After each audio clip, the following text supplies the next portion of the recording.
Kembali lagi bersama kami di Liga Financial. Kali ini kita akan membahas tentang saham Clio. Nah, ini saham yang dimiliki oleh Pak Hermanto Tanoko yang digadang-gadang sebagai graduate Surabaya. Ini Sariguna Primatita Tbk. Nah, ini laporan keuangan yang kuartal pertama 2024 sudah keluar ya dari saham Clio ini. Kita lihat saja apa yang bisa kalian temukan di dalam laporan keuangannya. Di sini ada dituliskan direktur utama yaitu Melissa Patricia, kemudian direktur keuangan ada ada Lukas Setio Wongso Wong. Wah, ini Wongso Wong. Dan untuk alamat kantor mereka ada di Sidoarjo ya. Tapi biasanya itu laporan keuangan ada dituliskan alamat KTP ataupun alamat sekarang dan lain gitu ya. Tapi tampaknya di sini nggak ada tertera ya. Entah karena formatnya beda atau gimana, kurang tahu lah. Tapi pokoknya terserah mereka. Di sini dikatakan dia nilainya itu satuan penuh, nilai satuan penuh bernilai rupiah. Untuk kasnya kalau kita lihat ya, ini agak sedikit berkurang dari 225 miliaran sekarang berkurang menjadi 130 miliaran. Untuk piutang usaha kalau kita lihat sedikit meningkat ya, sedikit meningkat dari 66 miliaran sekarang menjadi 100 miliaran pihak ketiga. Nah, piutang lain-lain oke, menurun sedikit persediaan. Nah, ini ada hal yang cukup bagus di mana kalau kita lihat persediaan dia itu meningkat. Nah, persediaan dari 215 miliaran sekarang menjadi 268 miliaran. Artinya kurang lebih bertambah 53 miliaran. Total asetnya meningkat. Wah, ini meningkat cukup banyak nih. Dari 2,29 triliunan sekarang menjadi 2,44 triliunan. Nah, ini merupakan kalau menurut kami ya, saham Clio ini merupakan salah satu perusahaannya cukup bagus ya, karena dia ekspansi dan penjualannya itu terus bertambah, dan terutama karena manajemennya ya. Nah, Pak Hermanto Tanoko yang memang sudah cukup terkenal, bisa dilihat juga dari channel YouTube-nya dan lain-lain, gimana watak beliau dan lain-lain. Di sini ada disebutkan untuk liabilitasnya atau hutangnya. Kita lihat hutang usaha. Wah, ini meningkat. Hutang usaha cukup meningkat ya. Tapi kita lihat untuk beberapa hal ada yang menurun juga. Total hutang jangka pendeknya dari 441 miliaran sekarang menjadi 477 miliaran. Nah, artinya apa? Artinya dia meningkat untuk hutangnya. Tapi masih is okay jika ekuitasinya itu meningkat. Nanti kita lihat apakah peningkatan dari hutang itu sendiri sebanding dengan ekuitasinya atau tidak. Untuk hutangnya kita lihat 781 menjadi 819, paling 1938, berarti paling meningkat sebesar 38 miliaran gitu ya, 30 miliaran. Nanti kita lihat bagaimana dengan peningkatan ekuitasinya. Apakah ekuitasinya itu meningkat atau bahkan menurun. Tapi seharusnya meningkat ya, karena tadi kita lihat asetnya itu meningkat. Ini 30-an miliaran dibandingkan Nah, ini tampaknya ini 14. Nah, ini berarti ekuitasinya itu meningkat lebih banyak. Dimana kalau kita lihat ini ada terjadi peningkatan sekitar 100-an miliaran. Jika dibandingkan dengan yang hutangnya tadi cuma 30-an miliaran. Ini masih cukup bagus ya. Bagus sih, agak bagus sih, cukup bagus lah. Penjualan bersih meningkat cukup drastis, hebat, luar biasa. 455 miliaran menjadi 626 miliaran. Jika dilihat dari beban pokok ini sebenarnya ini oke sih.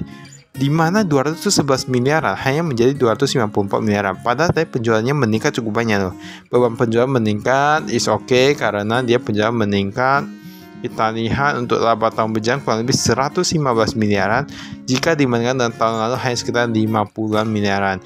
Ini merupakan angka yang sangat-sangat bagus. Berarti sudah mau mencapai 3 kali lipat ya. Maksudnya perjalanannya, tapi sebenarnya ini paling 2 kali lipat saja. Ini merupakan sebuah prestasi sebenarnya yang cukup bagus sih, di mana banyak sekali perusahaan yang dia masih mencatatkan penurunan laba. Namun kalau kita lihat di sini dia itu meningkat. Nah, setahu kami kalau tidak salah memang perusahaan air minum entah gimana ya, kayaknya memang menguntungkan ya. Di mana kita lihat dari saham ADES juga memang merupakan perusahaan yang cukup bagus, dan ini perusahaan air minum juga yang saham Clio tapi cukup bagus. Tapi prospeknya memang bersinar ya. Nah, ini kita lihat arus kas dari aktivitas operasional.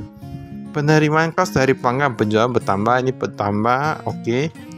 Pembayaran kas kepada pemasok, wah ini sedikit menurun. Tetapi kalau kita lihat jika dibandingkan dengan persediaan, persediaan mereka udah banyak tuh.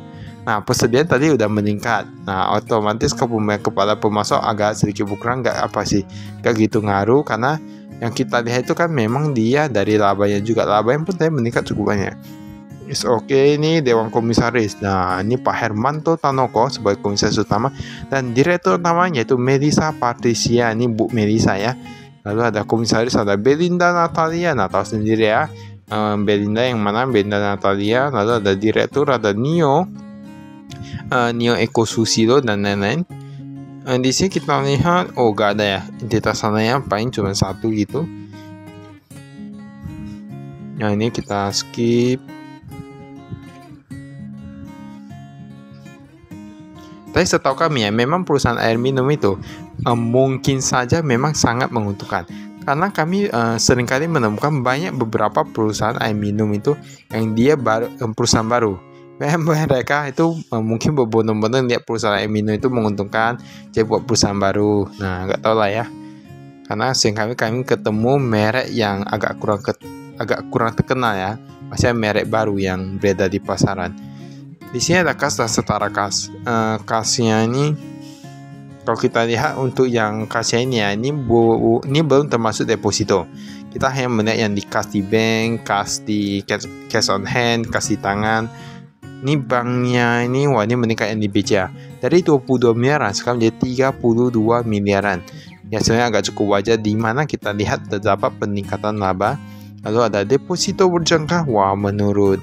Memang ya, sebenarnya deposito itu sebenarnya bagus. Tetapi kalau misalnya ada yang lebih pintar pandai ngolah uang, nah bagusan lebih taruh di tempat lain yang lebih bisa menguntungkan. Nah, semua bagus sih, tergantung profile risk-nya masing-masing, profile risk masing-masing. Ini ada piutang usaha. Piutang usaha agak sedikit meningkat nih yang pihak berelasi. Di mana dari 400-an juta sekarang menjadi 500-an juta, tapi angkanya agak kecil sih. Begitu berpengaruh ya kayaknya. Ini pihak ketiga yang piutang usaha.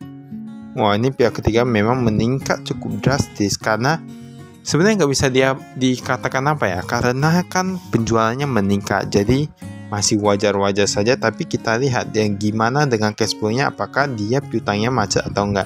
Dimana kalau kita lihat di sini lebih dari 3 bulan sekitar 11 miliaran. 11 miliaran meningkat dari 5 miliaran, tetapi penjualannya meningkat cukup drastis. Sebenarnya ini saya agak cukup macet ya, agak macet karena 11 miliaran dibandingkan dengan 100-an, saya agak macet sih, 10% ya. Tapi masih oke kalau misalnya nanti kita lihat aja lah kota berikutnya gimana, apakah sudah menurun atau gimana. Dan di sini ada piutang lain-lain yaitu piutang karyawan. Nah, 500-an juta sekarang menjadi 100-an juta. Ini entah karena gajinya tinggi atau gimana, banyak karyawannya ini bayar cukup hebat ya. Ini kayak karyawannya ini agak cukup hebat. Dimana kami menemukan beberapa perusahaan dia piutang karyawannya itu terus meningkat karena mungkin karyawannya belum gajian, pinjam lagi. Nah, ini tampaknya mereka bisa mengolah, jadi masih bagus ya.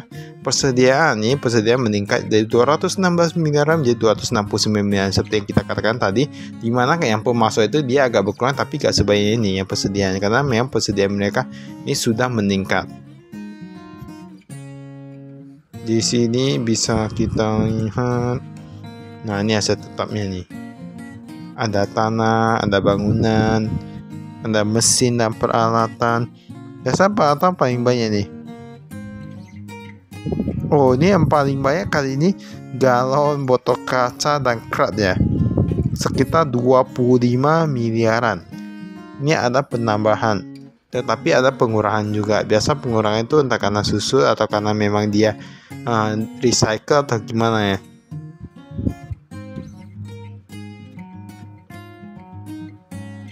Sebenarnya perusahaan air minum itu memang yang paling penting itu mungkin dijaga kualitasnya dan kebersihannya.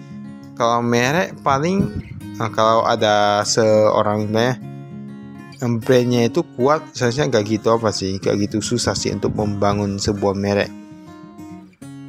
Misalnya kalau ada personal brandingnya, banyak Pak Hermanto Tanoko kan ada personal branding, biasanya seorang wirausahaan yang sukses, bekerja keras dan lain-lain. Nah, ini ada utang usaha, pihak ketiga, pihak bernasi dan lain-lain. 110 miliaran menjadi 160 miliaran. Wah, ini kalau kita lihat tampaknya ini agak sedikit meningkat ya, yang lebih dari 3 bulan menjadi 800-an juta. Tapi jika dibandingkan angkanya masih jauh kecil loh. 111 miliaran yang belum jatuh tempo dan totalnya 169 miliaran yang lebih dari 3 bulan hanya sekitar 600-an juta aja, masih agak cukup bagus ya kalau kita bilang, walaupun terjadi peningkatan. Yang tadi agak apa itu yang di piutangnya. Memang karena agak sulit sih, banyak untuk yang distributor ini, misalnya kalau ada yang penjualan berkurang, mereka gak mau bayar, nah itu agak susah.